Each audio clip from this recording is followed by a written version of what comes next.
Salut à tous, je suis Spiro le Dragon, soyez les bienvenus sur la chaîne qui déboîte. Aujourd'hui on va déboîter cette petite box TV sous Android TV de chez Xiaomi. En fait, vous étiez nombreux à vouloir me faire tester ce modèle qui est, contrairement au précédent modèle de box no-name chinoise qu'on avait pu tester jusqu'à présent, un modèle qui lui fonctionne bel et bien sous Android TV, le système de Google optimisé pour les téléviseurs et pour la navigation avec une télécommande. Là où les précédentes box avaient un Android pur qui avait été skinné pour fonctionner à peu près correctement avec une télécommande, ce qui est quand même pas le même genre d'expérience. Là on est vraiment sur un truc conçu exclusivement pour la télé, en plus c'est le modèle global international, donc il devrait y avoir la langue française dedans. Qu'est-ce que ça donne en action? C'est parti pour le test. Le orange a toujours été une couleur chère à Xiaomi, d'ailleurs leur logo normalement est techniquement orange. Mais là c'est la boîte qui est orange et du coup le logo se retrouve en blanc. Ouais, bon, pourquoi pas, au moins ça a au moins le mérite d'attirer l'œil. Si ce truc était posé en rayon, au milieu d'autres box TV, vous ne verriez qu'elle, c'est au moins ça l'avantage. Donc on a ici une photo du produit, pas en taille réelle, mais qui est brillant sur un fond satiné, quelque chose d'assez classique. Dans le bas ici, également en brillant, on a les différents services qui seront accessibles grâce à cette box TV, notamment le célébrissime désormais Netflix, YouTube évidemment, et puis les services de chez Google, etc. Et aussi Red Bull TV, je ne sais pas pourquoi il y a leur logo ici. Est-ce qu'ils ont sponsorisé ce produit? Ça ne m'étonnerait pas, hein. Red Bull, ils sponsorisent tout, des triples sauts périlleux depuis une falaise avec risque de mort imminente, jusqu'aux courses de caisse à savon qui finissent elles aussi bien souvent aux urgences. Ils sont sur tous les bons plans. À l'arrière, on nous explique plus à la rigueur ce qu'est Android TV finalement que ce qu'est la box. Mais évidemment, c'est la grande force de cette box d'être sous Android TV, donc ça a un certain sens. On sait quand même qu'on a un processeur quad-core et un processeur quinta-core pour le GPU. Bon, c'est assez vague, pas vraiment beaucoup de détails techniques sur ce produit. C'est le modèle 16 Go que je possède ici, et donc celui qui dispose de la ROM globale, c'est-à-dire traduite en français. Ici, on nous fait un listing de ce qu'il y a dans la boîte, mais le mieux c'est carrément de faire l'unboxing, comme ça on va le découvrir ensemble. Voilà. On a une feuille de garantie, une feuille sur les certifications européennes, un manuel en anglais, puisque c'est une version globale, c'est logique. Voilà, donc c'est vraiment ultra simple, hein, le contenu de la boîte, à quoi servent les différentes prises, comment faire le branchement, la connexion Wi-Fi, et puis c'est marre, voilà. La box en elle-même, plutôt jolie, on va y revenir dans un instant, qui est dans une cale en fibre de carton, pas en carton, hein, en fibre de carton, on voit l'aspect texturé derrière. Hein. Ça c'est un matériau auquel vous allez être confronté de plus en plus parce que le plastique n'a plus vraiment la cote. On est en train notamment de supprimer des cotons-tiges et des pailles de boissons dans les sodas. Donc voilà, mais c'est normal, hein, le plastique est très polluant et se dégrade très lentement. Le carton, lui, l'est beaucoup moins. L'adaptateur secteur, c'est un adaptateur secteur européen, donc ça c'est bien. Il y a des petites piles qui sont fournies pour, j'imagine, la télécommande que voici. Télécommande qui est très épurée, très classe, avec très peu de boutons. On verra un petit peu si elle propose des petites choses sympathiques comme la gyroscopie. Mais une chose est sûre, en tout cas, elle propose déjà le contrôle vocal puisqu'il y a ici un bouton pour, j'imagine, déclencher Google Assistant. Mais de toute façon, on mettra tout ça en pratique dans quelques instants. Il y a aussi un câble HDMI avec Ethernet, c'est marqué dessus. Logoté Xiaomi et de très jolie qualité. Pas très long par contre, hein, 1,50 m là manifestement à vue d'œil, pas plus. Hein, peut-être même seulement 1 mètre. Mais bon, a priori en général, ce truc là va être branché à côté du téléviseur, donc c'est pas bien grave. Alors, le boîtier TV en lui-même est assez sobre hein, en termes de design. On est sur un objet en plastique, un carré avec les coins arrondis, légèrement profilé vers l'avant, un peu à la manière de ces modems ADSL USB là, que distribuait Wanadu au tout début de la DSL en France, mais en quand même nettement plus classe. Petit logo Xiaomi en surbrillance dans le bas ici. À l'avant, on a juste une fenêtre infrarouge qui servira pas avec la télécommande fournie parce qu'elle, elle fonctionne en Bluetooth, donc on y reviendra là-dessus. À l'arrière, rien vraiment de folichon, hein, un patin en caoutchouc quand même qui fait tout le tour ici, qui est plutôt classe. Les informations, données techniques de la FCC, etc. au centre. Et ici à l'arrière, on a l'ensemble de la connectique. La prise d'alimentation, la prise pour brancher un casque, la prise pour brancher le téléviseur et une prise USB pour brancher toutes vos entrées. Oui, une seule prise USB, c'est un petit peu dommage. Ça aurait été bien d'en avoir au moins deux. il faudra vous acheter un petit hub si vous voulez brancher plus d'une chose à la fois sur cette box. C'est un petit peu son seul défaut, je trouve, en termes de design, hein, pour le moment. La télécommande, elle, est tout aussi épurée que le boîtier, avec également le petit logo Xiaomi en surbrillance dans le bas pour assurer une petite cohérence, toujours en plastique noir, très joli, très qualitatif. Bouton power, bouton précédent et accueil d'Android, un pavé directionnel avec bouton de sélection, et un bouton plus-moins, j'imagine, pour le volume sonore. C'est assez basique, hein.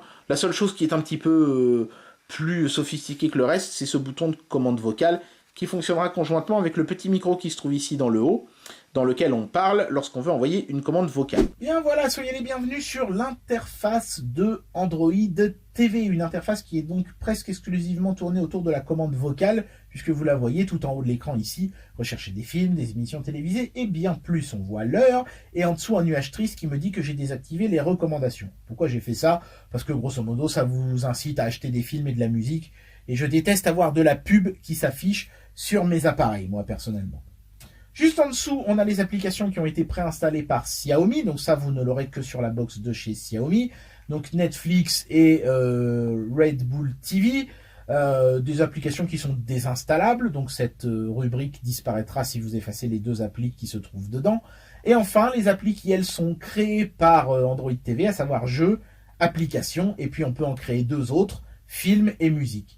Mais pour ça, il faut impérativement télécharger les films sur Google Play Film et la musique sur Google Play Music. Ça, c'est un petit peu pénible. Évidemment, Google vous pousse à utiliser leur service pour pouvoir bénéficier d'une interface vraiment au top, quoi. Bon. Le panneau de configuration, on peut y jeter un très rapide coup d'œil. Hein, ça permet tout simplement de voir les différentes choses qui concernent la machine. Ça a été là encore optimisé pour un usage TV, il n'y a rien à dire.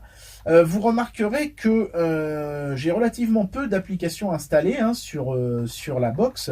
En fait, j'en ai plus que ça, mais quand on installe une application via un APK par exemple, eh ben, elle n'apparaît pas dans cette foutue liste. On est obligé de passer par Google Play Store, encore une obligation de passer par un service Google. Toutes les autres applis, elles sont dans Paramètres. Ensuite, il faut aller dans Applications. Et là, j'ai la liste des applications que j'ai installées via un APK. Donc Flappy Bird, évidemment. Le Geekbench pour vous faire un petit benchmark. Molotov TV, parce que je ne sais pas pourquoi j'arrive pas à faire apparaître Google Live TV sur la box. Mais ça fait la même chose, donc c'est pas grave. Un petit navigateur web, enfin Oddworld, etc. Tout ce qu'il faut pour tester, quoi.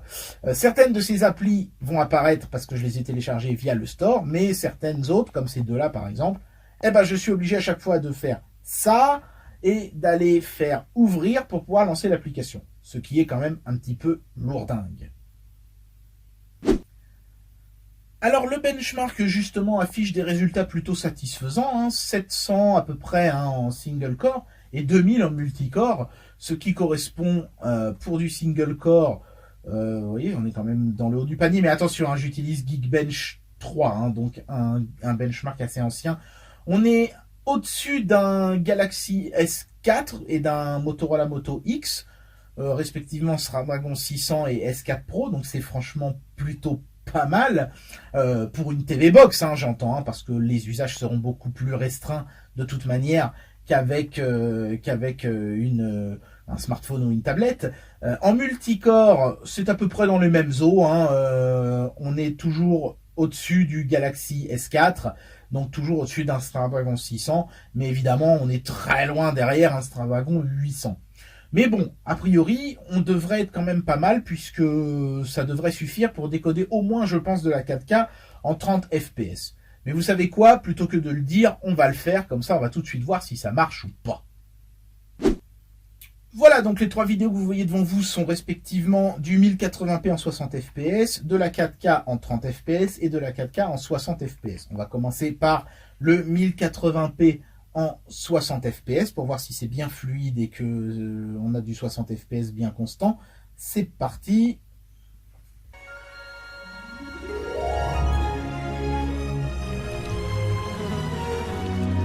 En tout cas, ça rend sur mon téléviseur OLED, ça rend incroyablement bien. La sortie HDMI est vraiment nickel. C'est très fluide, c'est très bon. Ok, ça marche nickel, on va pas insister plus longtemps. On va tout de suite passer à la 4K en 30 fps donc.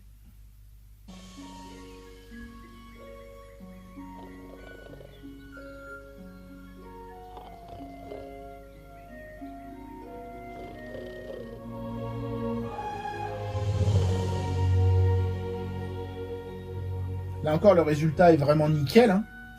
C'est super propre. Bon, non, c'est un chouïa moins fluide puisqu'on est en 30 fps, hein. Ça se voit sur les mouvements rapides, mais il n'y a pas de drop de framerate au moins. La 4K en 30 fps, ça passe.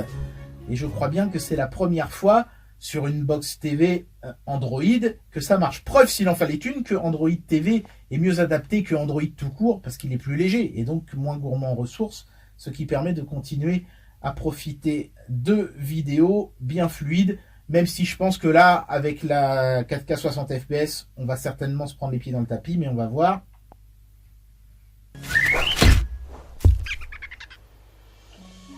En tout cas, ça passe. Mais je vois bien que ça rame, hein. C'est moins fluide en 60 fps que ça ne l'était en 30. Il y a de la drop de framerate à tout va, hein. Là, je devrais déjà avoir le lapin sorti du terrier, hein. Donc, bon, la box passe les tests de la Full HD 60 fps et de la 4K 30 fps, mais c'est pas encore avec cette box-là qu'on fera de la 4K en 60 fps, ce qui reste de toute façon encore assez rare aujourd'hui, donc ça n'est pas vraiment très problématique. Bien, alors avant de lancer un gros jeu pour voir un petit peu comment la box s'en sort quand on la met un petit peu à l'épreuve, on va commencer par un tout petit jeu. Flappy Birds Family. Pourquoi je lance ce jeu? Parce qu'il n'était pas sur le store et j'ai envie de voir si je vais pouvoir malgré tout y jouer avec la télécommande. Je sais qu'avec une manette de jeu, ce jeu fonctionne. Normalement, ces télécommandes ont été prévues justement pour se faire plus ou moins passer pour une manette de jeu, hein, dans les interfaces. Donc on va voir si ça marche ou pas.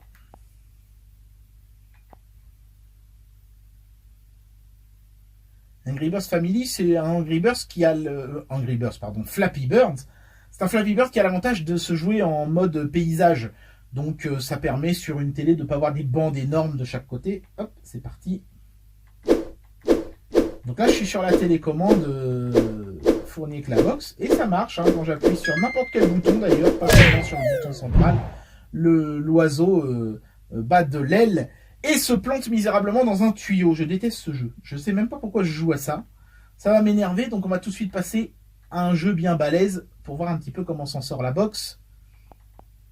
Hop, notre habituel Oddworld. Alors j'ai pas mis New and Tasty parce que malheureusement, il semblerait que ce jeu ne soit pas encore compatible Android TV. J'aurais pu essayer d'installer un APK, mais vu que le jeu pèse presque 2 Go, je pense que ça aurait été problématique.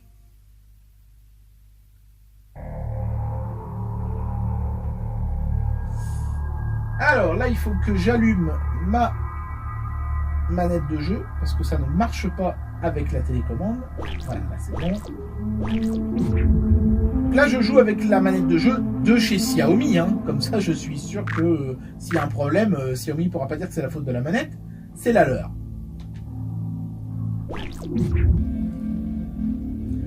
Voilà, voilà. Donc là, j'ai mis les graphismes à fond, mais vraiment à fond. Vu qu'on est sur quelque chose d'à peine supérieur à un S4, je suis sûr que ça va ramer. Ça rame, hein, comme je m'y attendais. Alors, on doit être à 10-15 FPS secondes, mais ça reste jouable, j'ai envie de dire, mais c'est pas vraiment très agréable. Alors, on va aller dans les menus. Je vais juste essayer de baisser la résolution. Voilà, on va mettre comme ça.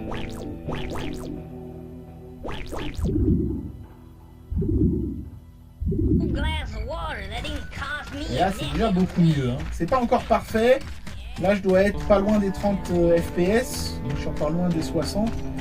Mais déjà, en baissant la résolution, c'est mieux. Mais alors, le problème, c'est que baisser la résolution sur un grand téléviseur comme le mien, ça se voit vachement plus que sur un smartphone.